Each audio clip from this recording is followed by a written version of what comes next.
Hello everyone. So our topic for today is all about simple and discount interest.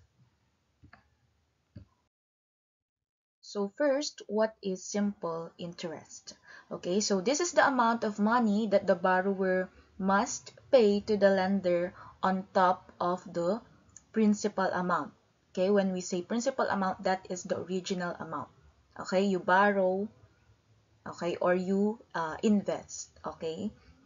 So it is computed using the formula, okay, simple interest or I sub S is equal to PRT, okay, wherein P there is, yun nga, principal amount, okay, the amount that is being borrowed or lent, okay, or sa investment, yun yung in-invest mo na amount, okay, original amount. Next is the R, which is the interest rate. So it is written in percent form but converted into decimal when used in computation. Okay? Then 40, that is the time or the period, okay, used in simple interest. So it must be in terms of years. Okay? So if the given is nakamonth siya, okay, kapag naka-month siya, so for example, ang given ay 3 months, okay? You have to convert that in terms of years. So, paano? I-divide mo lang siya sa 12, okay? So, magiging 3 over 12 years siya, or if you are going to simplify it pa, it will be 1/4 year. Why? O, GCF lang, simplifying fraction. So, 3 divided by 3, kasi GCF ng 3 and 12 is 3, right? So, 3 divided by 3 is 1, then 12 divided by 3 is 4. So, therefore, yung 3 months equal siya kay 1/4 year. So, ito yung i-compute ninyo, okay? 1/4 year. If ever given yung months. Okay, always divided by 12 kasi ilang months ba ang meron sa isang taon? We have 12. Okay? So, remember that. So, again, the formula in finding the simple interest, I sub S is equal to PRT or P times R times T. Okay? So, let's have here the first example. So, Jenna borrowed 500,000 pesos from her sister to start her own business. So, she agreed to pay it for 3 years with an interest rate of 8%. Okay? So, from here, find the interest. Okay? So, again, the formula in finding the simple interest, okay, let's write it here. So, simple interest or I sub S is equal to PRT. So, in computing that, we are just going to substitute. Okay, substitute the given. So, what are the given? Okay, yung 500,000 dyan, okay, dapat alam nating mag-identify ng mga given ha. Okay, yung 500,000 dyan, yan yung principal amount. Yan yung gusto niyang, or yan yung hiniram niya, right? That is the original amount. Then, the time there is, yan na, 3 years. So, yan yung time natin, yung T natin. So, wala na tayong problema kasi naka-year na siya. Okay? In terms of years na. Then, our interest rate, mention na din dyan. So, we have 8%. So, yung rate natin, okay, need nyo siya i-convert into decimal. Okay? Lalo na if you will compute manually. But if you have your calculator with you and meron siyang percent na ganyan, pwede nyo na siyang i-direct. But yun nga, I will be teaching you how to compute it manually first. Okay? So, yung rate natin, kapag given yung 8%, gagawin natin siyang decimal. So, paano gawing decimal yung 8? Okay? Long way is that you have to divide it by 100. Okay, i-divide nyo siya sa 100. Pero, yung shortcut natin, mag-move lang kayo ng 2 decimal places to the left, tapos yun na yung magiging answer natin. So, yung whole number, always remember, ang decimal point niyan ay nasa dulo. Okay? Nasa end. So, nandito yung decimal point niya, mag-move ka ng dalawa. So, 1, 2. So, yung decimal point, magiging nandito na. So, kapag may kulang dyan, dagdagan nyo lang ng 0. So, magiging 0.08 or 0.08 siya. Okay? So, yung 8% natin equal siya kay 0.08. So, pwede na tayong mag-substitute. Okay? So, simple interest is equal to, we have 500,000 times, okay? So, pwede kayong gumamit ng parenthesis or yung times na symbol mismo. So, we have, the rate is, yun nga, 0.08 times 3. Okay, yung time natin. Then, you can compute that na. Okay? So, simple interest, pag minultiply mo yan, 500,000 times 0.08 times 3, okay, makukuha ninyo ay 120,000 pesos. Okay? So, therefore, the interest there sa hiniram ni Jenna na 500,000, okay, after 3 years, ang magiging interest ay 120,000 pesos. Okay? So, ito na yung final answer. Okay? You can just check there sa inyo. Okay, sa end ninyo, you can solve it manually or using a scientific calculator. Okay? So, dapat tama yung pagkaka-input ninyo ng operation. Okay? If you're going to use parentheses, okay lang din. Okay? So, that's for number 1. Next, we have example number 2. So, Maria invested 12,000 pesos in a savings account that earns 6% simple interest per year. So, how much interest will she earn after 3 years? Okay? So, in here, nag-invest naman. Okay, hindi siya humiram, nag-invest siya. So, yung principal amount natin dyan, so let's identify first the given. So, yung 12,000 pesos natin dyan, siya yung principal amount. Yan yung in-invest. Okay, original amount. Okay? Then, the rate, of course, is 6%. Okay? Later on, we'll be converting that into decimal number. Okay? Then, the time there is 3 years. So, again, wala na ulit problema dyan since naka-years na siya. Okay? So, let's have now the interest. Okay? Computing of interest. So, let's find for the interest. So, again, the formula is simple interest is equal to PRT. Okay? So, let's just substitute. So, P is 12,000 times, what is the rate? So, since it's 6%, nandito yung decimal niya, move 2 decimal places to the left. So, 1, 2. So, magiging 0.06. Okay, yung ating rate. So, 0.06 times 3. Okay? So, if you're going to compute that, 12,000 times 0.06 times 3, you will end up with 2,160. Okay, you can check that.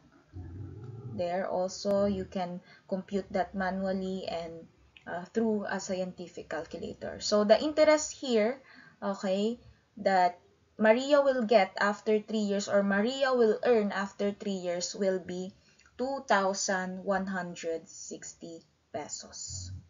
Okay. Next, we have number 3, a principal of 15,000 earned 4,500 simple interest in 5 years. Okay?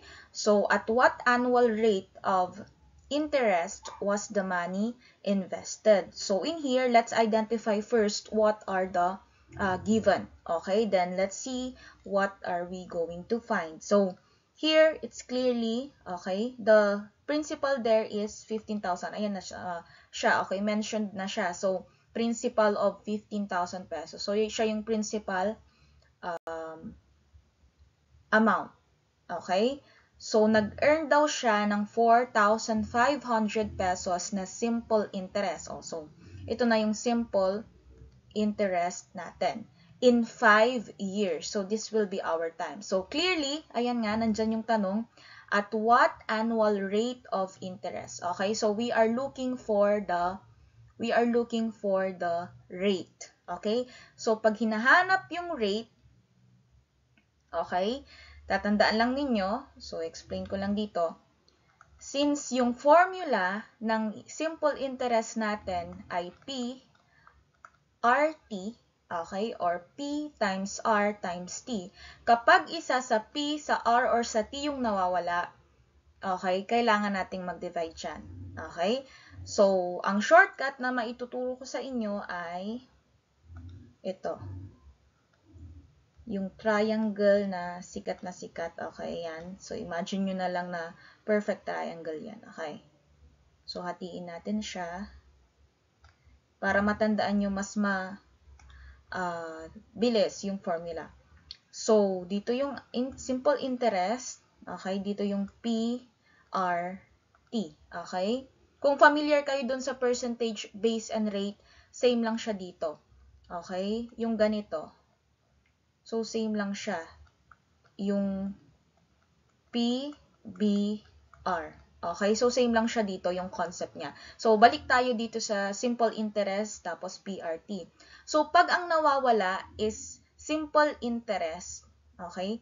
Pag ang nawawala ay simple interest, ita-times nyo lang tong mga to. Okay? So, P times R times T. So, ayan na nga siya. Nandyan siya yung formula natin. Okay? Pag ang nawawala naman ay P, okay? Itong P ang nawawala. Wait lang, gamit tayo ng ibang color. So, kapag P yung nawawala, okay, sige. Wait lang, nawawala yung pen ko. So, kapag P yung nawawala, ito, pag P yung nawawala, ibig sabihin, simple interest divided by, so divide yan. Okay, yung bar na nandyan, since yung bar sa fraction or yung fraction bar, nagre-represent siya ng division operation. Ayan, division siya dyan. So, simple interest over R times T or RT. Okay? Pag isulat natin yan, okay, kapag P yung nawawala, isulat ko lang dito. Pag P ang nawawala, simple interest over RT. Okay? Ganon din. Kapag R naman dyan yung nawawala, okay, pag R yung nawawala, simple interest divided by or over PT. Okay? Then, pag time, ganun lang din, simple interest over PR. Okay? So, para mas madali ninyong matandaan, remember nyo lang ito. Okay? Again, dito, division. Dito sa baba, puro multiplication. Okay? So, shortcut lang yan. Pero kung kaya naman ninyong i-memorize ng ganito, okay, mano-mano, okay, okay lang din. Kayo ang bahala kung ano yung pinakamadaling way ninyo how to memorize formulas. Okay? So, in here, balik tayo dun sa problem, since ang hinahanap natin ay rate, ang gagamitin nating formula ay ito. Okay? Ito yung gagamitin nating formula. So, let us write it here. So, rate is equal to simple interest over P T. Okay? So, rate now, let's substitute. So, we have the simple interest of 4,500 over our P or the principal is 15,000. Okay? Times the time there, in terms of year na, so 5 lang siya. So, pag kinumpute nyo yan, 4,500 over 15,000 times 5, okay, you will end up with 0.06. Okay? Sa calculator or kung isosolve nyo man siya manually. Okay? So, sa calculator ninyo, okay, if ever man wala kayo nung parang fraction button dyan, okay, sa scientific calculator ninyo, you can input this, okay? Pwede nyo siyang i-input sa calculator ninyo as ganito, 4,500 divided by 15,000 times 5. So, huwag niyong kakalimutang lagyan ng parenthesis. Okay? Sa 15,000, tsaka dun sa 5. Kasi, kapag hindi nyo siya nilagyan, ang uunahin ng calculator nyo, kapag dire-diretso na 4,500 divided by 15,000 tapos times 5, ang uunahin niyang isolve ay ito. Pero dapat ang mauuna kasi ay ito kasi nga nandito siya sa baba, 'di ba? Nandito siya sa baba. So dapat ito ang mauna since sila yung magkasama. Okay? Kung ima-manually compute nyo naman siya, dapat unahin nyo talagang i-multiply itong nasa baba. Yung 15,000 times 5.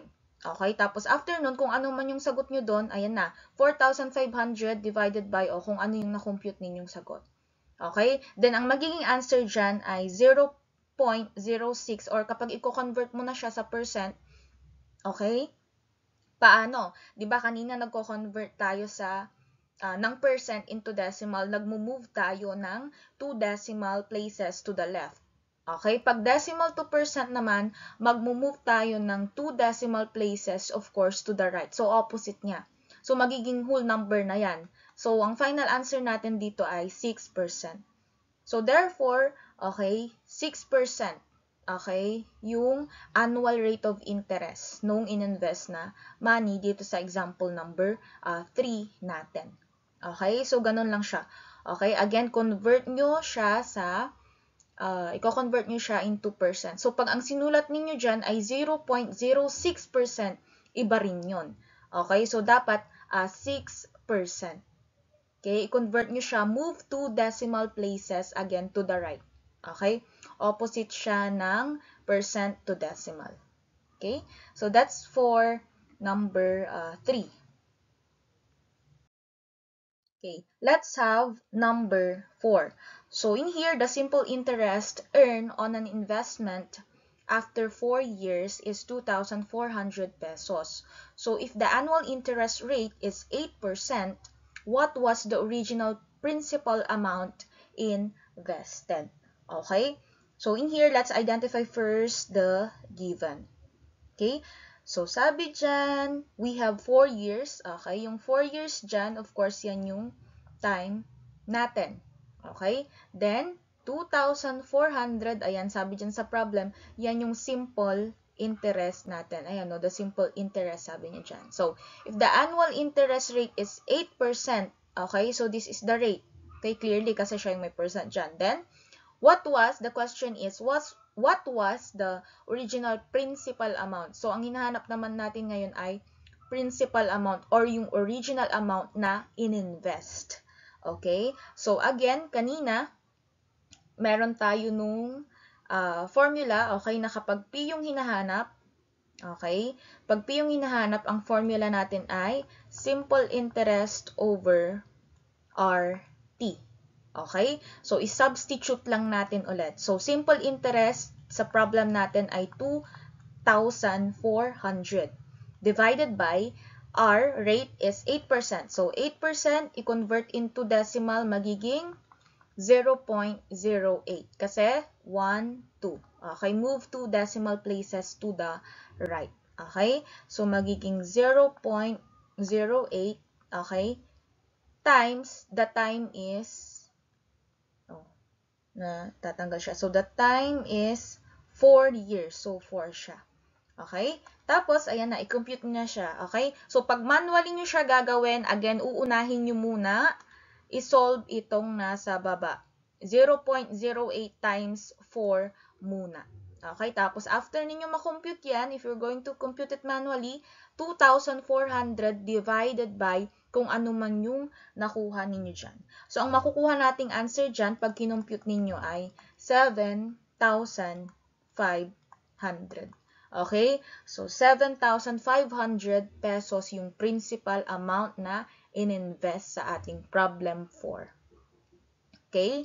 So, dapat alam nyong i-follow ang ating or PEMDAS or CHEMDAS rule. Okay? In computing, if you're going to do it manually. Pero if you have your calculator, you can directly type this actually. Okay? You can directly type or input this one. Okay? So, make sure aralin din yung inyong scientific calculator. Okay? So, that's for number 4. Okay? What about this one? So, example number 5.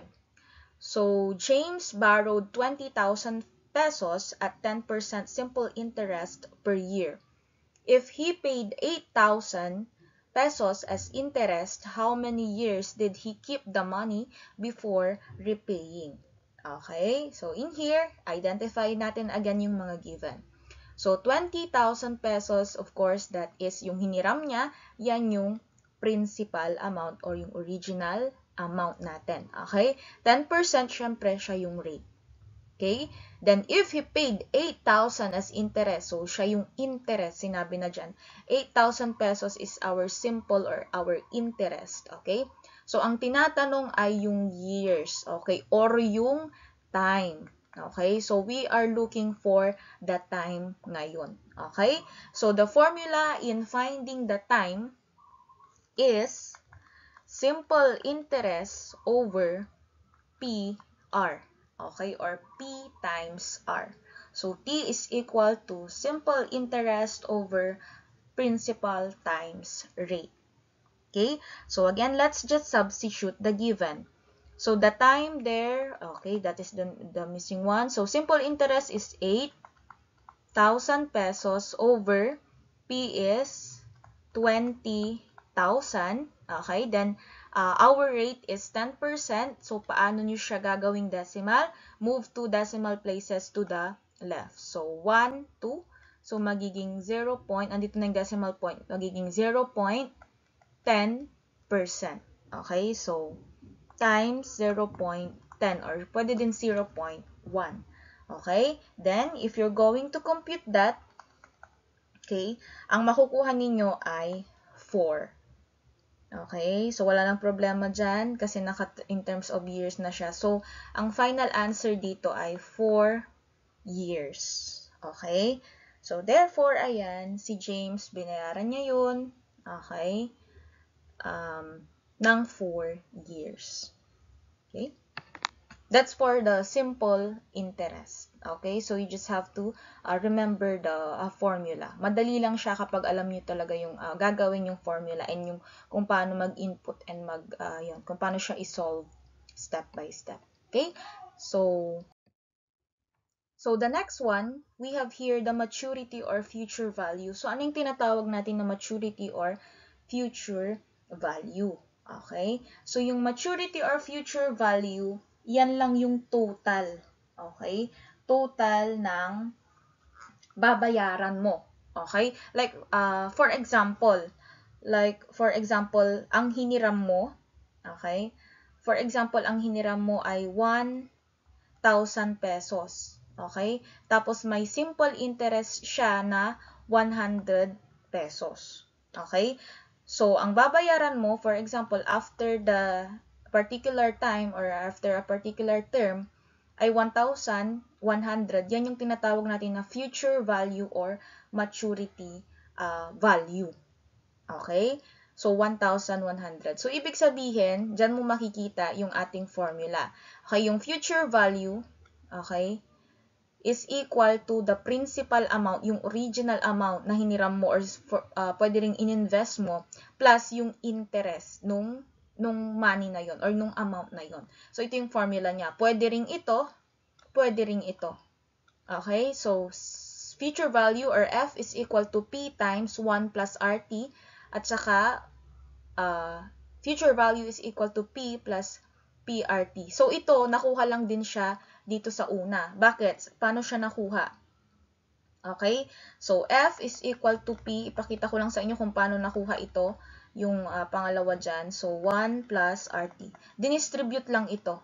Okay? So, F is equal to P times 1, that is P.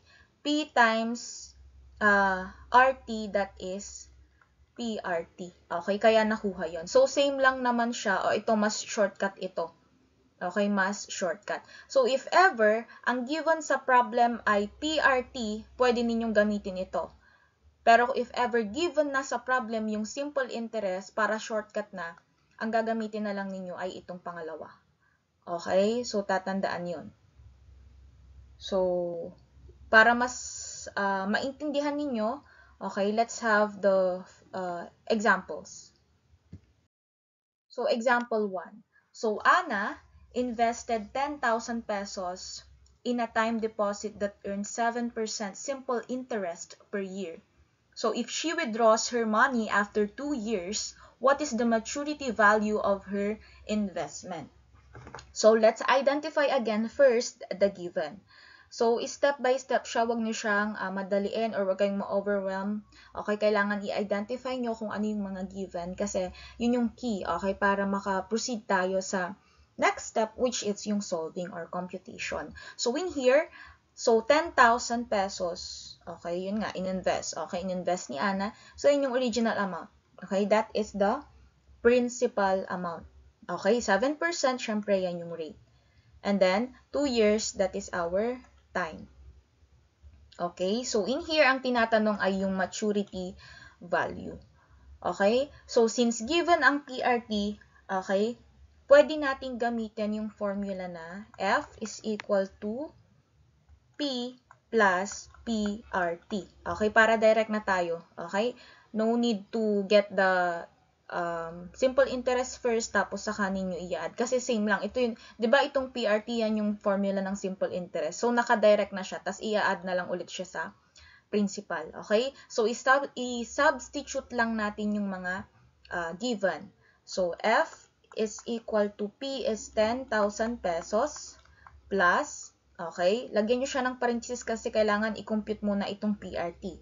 Okay? Nakahiwalay siya. So, P is 10,000 again, okay, times, we have 7%. If you are going to convert that into decimal number is 0.07 times, time is 2. Okay? So, pwede nyo na siyang i-compute. Okay? So, pag kinumpute natin yan, okay, so ano kaya ang lalabas? O sige, so i-step by step natin. So, 10,000 pesos plus, okay, ano kaya ang lalabas dito? So, you can also compute there sa inyo while you are watching this one. Okay, times 2. So, we have, okay, so ito, ang magiging sagot dito, parang ang magiging, ito kasi yung parang interest, diba? So, ang magiging sagot dito ay 1,400.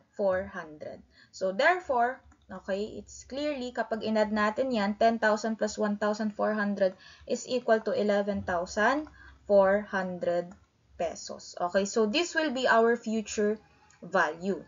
So, ibig sabihin, okay, after 2 years, okay, yung ininvest ni Ana na 10,000 pesos, okay, after 2 years, ang mawi-withdraw niya, okay, is 1,000, or I mean, ang mawi-withdraw niya is 11,400.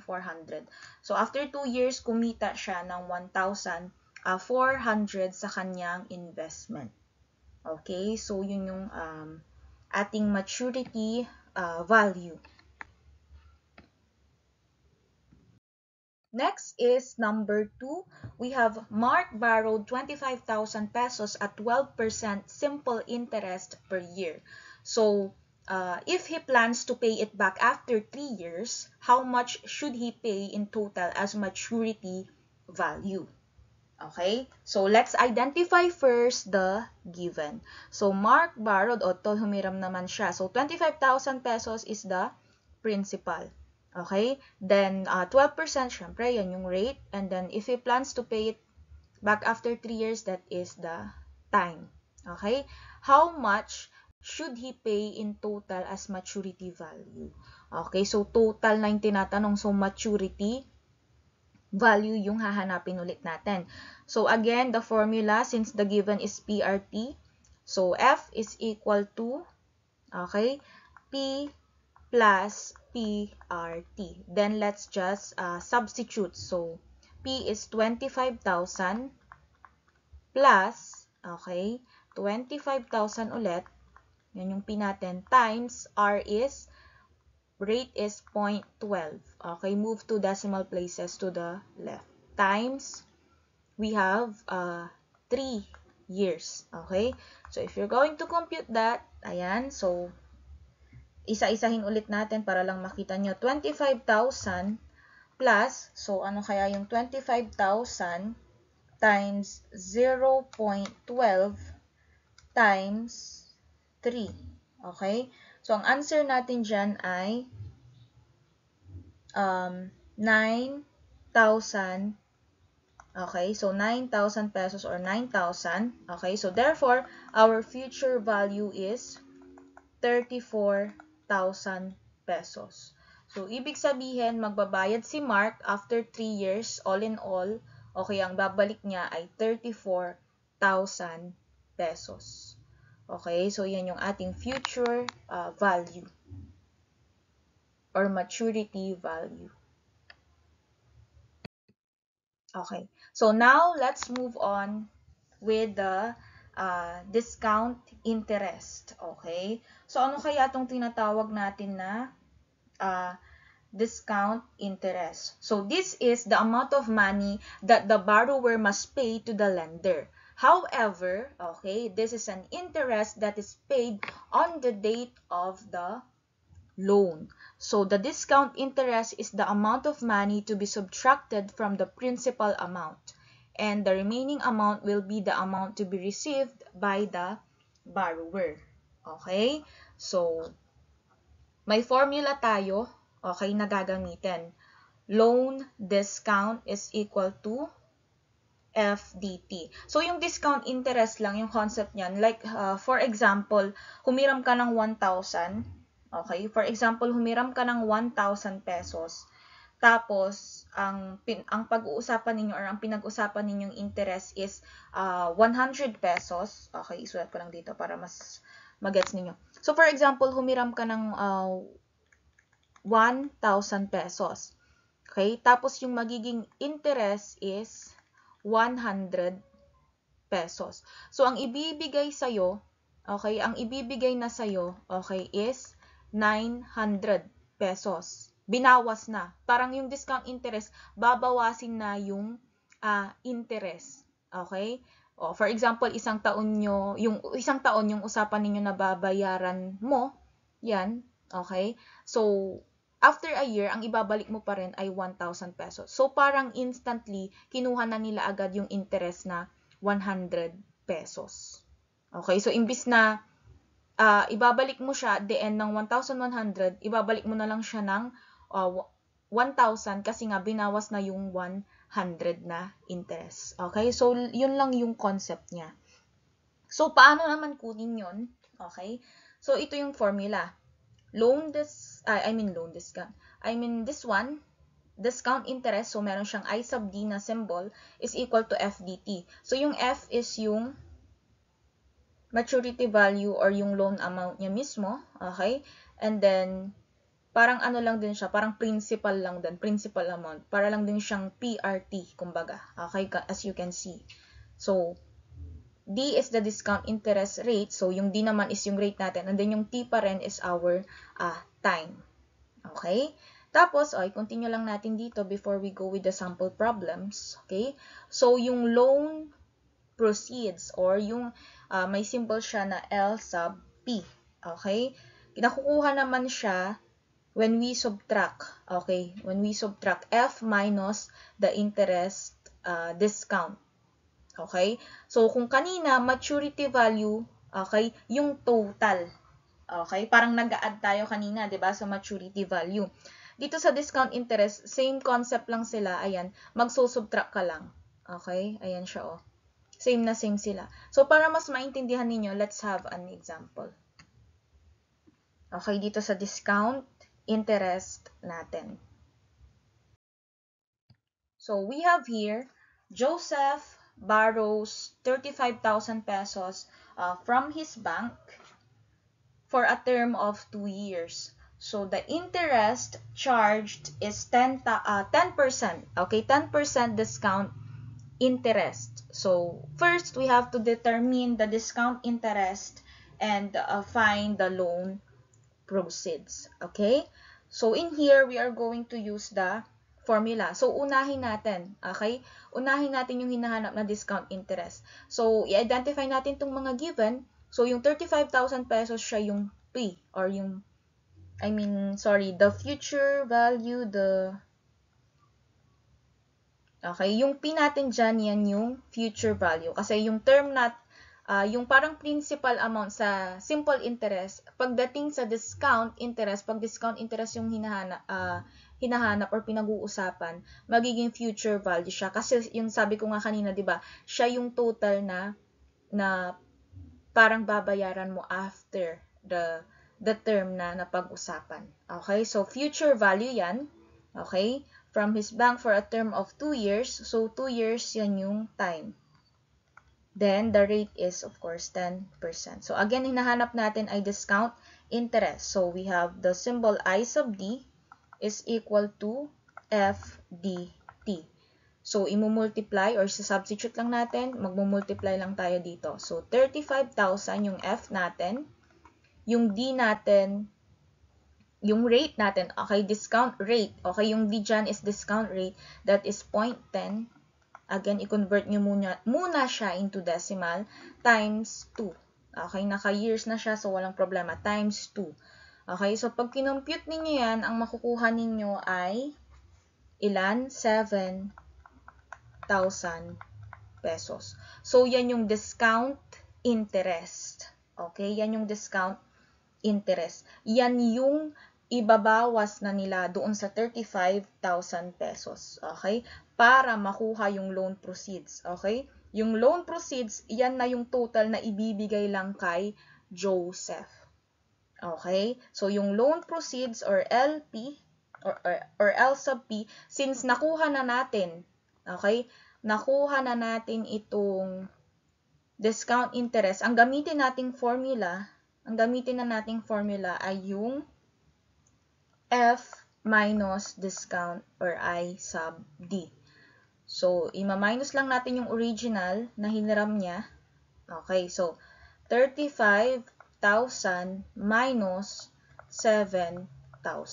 So, yung loan proceeds natin or ni Joseph ay 28,000 pesos. Ibig sabihin, okay, bibigyan lang siya ng 28,000 pesos. Okay, bibigyan lang siya ng 28,000 pesos.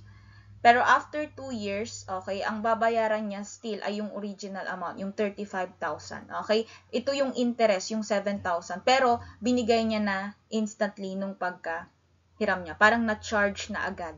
Okay, so ibig sabihin, ito lang yung makukuha niya, 28,000. Tapos after 2 years, yun na, babayaran niya ng 35,000 pesos. Okay? So, ano pa tayo ng isa pang example. Example 2, a man borrowed 50,000 pesos from a bank on a 1-year note at a discount rate of 10%. So, we are going to find again here the discount interest and the loan proceeds. Okay? So, the given there, 50,000 is our F. Okay? Or our future value. 1 year is our time. And then, the rate is our, ayan, discount. That is our D. Okay? Or the discount rate. So, first, we have to find the discount interest. So, again, the formula in finding the discount interest is equal to FDT. So, let's just substitute. F is 50,000, okay, times discount rate is 0.10% kasi, 0.10 kasi we convert that percent into decimal times 1. Okay? So, what will you get here? Pag minultiply mo yung tatlo, makukuha natin ang 5,000 pesos. Okay? So, pag nakuha na natin yung discount interest natin, okay, pwede na natin kunin, mabilisan yung loan proceeds. Okay? So, F minus discount interest lang yon.